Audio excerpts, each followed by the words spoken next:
Anabia baby আনাবিয়াকে হস্তান্তর করা হচ্ছে মাননীয় প্রধান অতিথির হাত দিয়ে।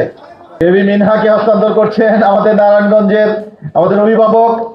পথে পড়ে থাকে, এমনকি আমরা দেখেছি যে কুকুরে এসে শিশুটির পা নিয়ে গেছে, সেটাকে প্লাস্টিক সার্জারি করে ঠিক করার এই শিশুটির হয়তো সৌভাগ্য হয়েছে।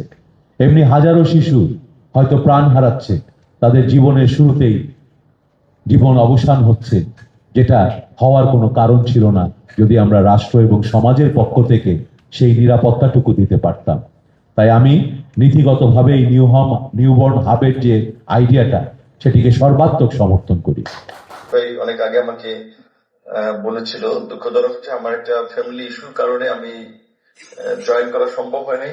দুটো প্রোগ্রাম ছিল, প্ল্যান ছিল আপনাদের প্রোগ্রামে জয়েন করে আরেকটা প্রোগ্রামে যাব। আমি আন্তরিকভাবে দুঃখ প্রকাশ করছি যে আজকের এরকম একটি মহৎ অনুষ্ঠান আপনারা দাওয়াত করেছিলেন, আয়োজন করেছিলেন। আমি থাকতে পারলে খুব ভালো লাগতো। আপনাদের কাছে বিনীত অনুরোধ করব, আপনারা আমাদেরকে সাহায্য করুন, এই বাবুগুলোকে এগিয়ে নিয়ে যাওয়ার সুযোগ করে দিন। দিনে 2-3 বার করে হাসপাতালে এসে এই বাচ্চাগুলোকে দুধ খাওয়ানোর ব্যবস্থা করেছেন।